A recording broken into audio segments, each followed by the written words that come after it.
Hey, first grade friends, if you haven't already, you are also doing the timed packet. So if you finish this, you can go back to do that because it's a great review. The packet's in your envelope. So we're going to be doing, since you're doing that, only 2 pages of this. We should make it in time. I kind of counted quickly to see if it would work. So timed packet and this, because this is good practice. All right, we're going to turn to page 245. 245, and it's all using money today. Oh, yay. So we're going to work with quarters. So you're going to use the quarter and then add on to. So you're going to show 2 different ways that you can pay for each thing. So this little party noisemaker is 30 cents.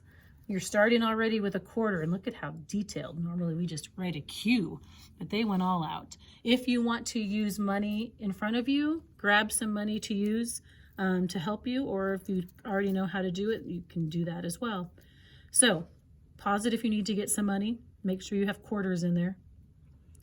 30 cents. We've got, how much is a quarter worth? 1 quarter, 25. So we're already at 25 cents. So what more do we need to get to 30 cents? Hopefully some of you said one of 2 things, and both of those things you're going to write here. So starting with a nickel, 20, 30, and 5 more is 25, and 5 more is 30. Now another way to make 30, instead of using a nickel, what could you use? Hopefully you said 5 what? 5 pennies. So you have 25, 26, 27, 28, 29, and 30. So the first one we did together. After that, you're going to do the next ones, 35, 42, 55, using that quarter and adding to it. You can use the information you've already done ahead of time, because if you notice, they start out small and get bigger. And so you can use what you used here to help if you need to, or you can start all over. But 2 different ways to show that amount. Same thing on the next page, using 2 different ways, starting with a quarter, and they give you some different amounts. So this is very similar to your how much is it, or it is, yep. Yeah. Just like what kindergarten is doing in our math binder, because you guys don't do that part in the math binder unless you want to. You definitely can. But otherwise, great practice. And then here, you're going to write how much is in each box. So if you count, these are dimes, 10, 20, 30, and pennies, 31, 32, 33, 34. Make sure you don't just write 34. It's 34 what? 34 cents. Always add your unit. And you're going to write how much is in each, and then you're going to write them in order from least to greatest down here at the bottom.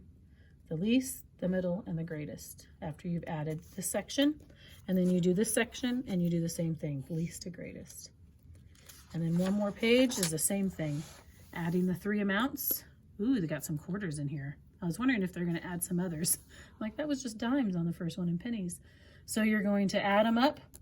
Write them here, least to greatest. Find out how much is in each box, and then least to greatest. Great money practice. You can always practice doing money. Mom, how much money do you have in your pocket, or Dad, or in your wallet, or in your you know what I piggy bank? used to do What? when I was a kid, and this might be fun now especially. I used to get old, not old, but like when we finished a box of crackers, we'd save the box and then put price tags on it. Nice. And then we would have a store, and you'd actually have to buy the stuff in the store. That'd be fun. If you have a little cash register at home, you can make it a full-on store. Oh, you can. Just like first grade, just like I had the store last year. At the end of the year, we had the store. You just do something like that. Maybe you can put price tag on your snacks for the day. Oh, that's a good idea. You figure out how much money you would need to pay for it. So counting money is a great practice for that mental math, addition skills.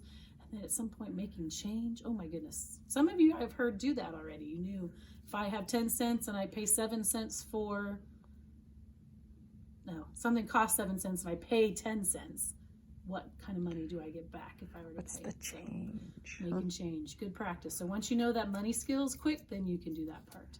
And it'll work in any job anytime when you're paying for something. So a little life lesson there. Our video was short. I so. know, it was. It's all about money, but don't forget to do the timed packet as well. We'll see you tomorrow. Bye.